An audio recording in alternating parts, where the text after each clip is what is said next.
says. Okay, Carl. Well, thanks for coming in. Let's just start off with some of the vital statistics. How big is it this year, and why is it as big as it is? The Seattle International Film Festival, 36th version. Well, the Seattle International Film Festival is the largest festival in the country in terms of numbers, by the number of people that come. It's powered by the audience. We have over 150,000 attendees expected this year, perhaps more. And how many films roughly are showing in this year's festival? Well, there's 405 films.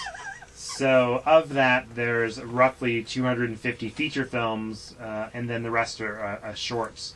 So there are quite a few films. There's about 67 countries represented. We have a good, healthy dose of American films and films in the English language from the UK and other English-speaking countries.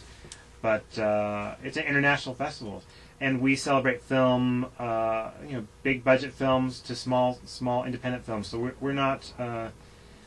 we are not compromising in the type of films we show. We love films of all shapes and sizes. So we're not like programming from Ivory Tower. We're not just cineasts. We are cineasts, but we are cineasts that love all kinds of films. So I'd be just as happy going to see Iron Man 2 as I would to see a new film from Lithuania. Yeah, you like populist cineasts. Yes. I like that idea.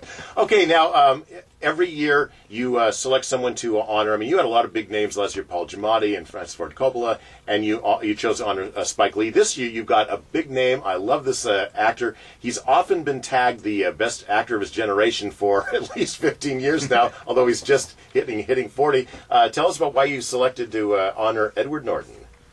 Well, he has a great new film coming out called Leaves of Grass, and in this film he's a great actor, and in this he does what can be seen as he actually plays two roles. So he plays twin brothers, and it's a great performance, and it's directed by Tim Blake Nelson, who will also be here to present the award to Edward Norton.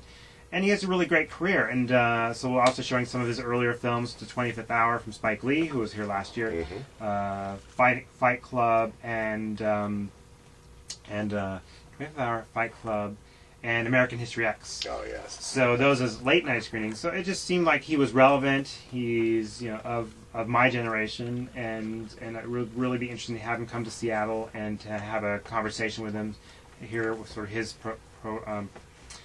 his perspective on what what his career's been like, and really to give him his due as well. Yeah.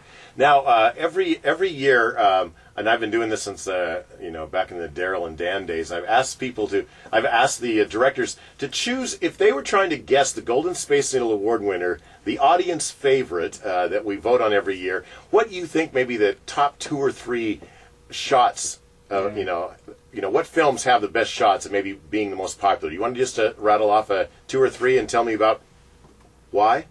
Well, there's the unlikely candidates. Like the Top Twins probably is a good candidate for most popular documentary. Who knows what will happen? But it's about these pair of yodeling lesbian comedians, and who are sisters. And who doesn't want to see that? And it's pretty crazy. It's sort of I don't know. I sort of feel like got a sense from the film. It's sort of like watching the Carol Burnett show, but with these, and they're also political and other things, but they're really great. And they're going to be here in person, and they're going to perform at the screenings, and how that can engage the audience. So that's one. Farewell is a film from Christian Carillon, a French filmmaker, which I think audiences are going to love. Okay. Absolutely one of my favorite films. And it's set in the time of the Cold War, right before the fall of the Soviet Union. And deals it's more a quieter spy sort of thriller, so not like The Bourne Identity, but a little bit smarter, and less car chases and running, but and more actual action in the real sense. And then there's another film. I guess I'm talking about French films, but a wonderful French film that once people see they absolutely love is The Hedgehog. It's by a new director, French director, Mona Achache, and it's based on the novel The Elegance of the Hedgehog by Muriel Barbery, and it's just a delightful film.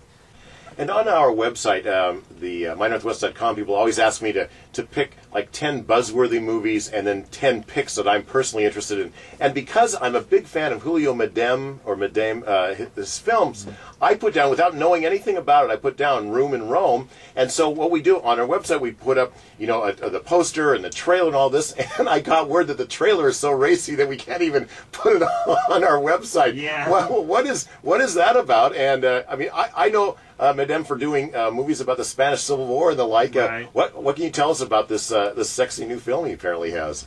Well, it's interesting because this film is actually a remake, but not from a film you've heard of. It's actually a remake from a Chilean film by a filmmaker, Alicia Scherson, who will be coming to the festival with her new film, Teresa's. Oh, so, really? Sort of an interesting story. But Room in Rome is, it revolves around two women and sort of a passionate love affair that they have, and it's really set in this room. And so, but yes, I know that I think the U.S. distributor may have bought the film based on the trailer.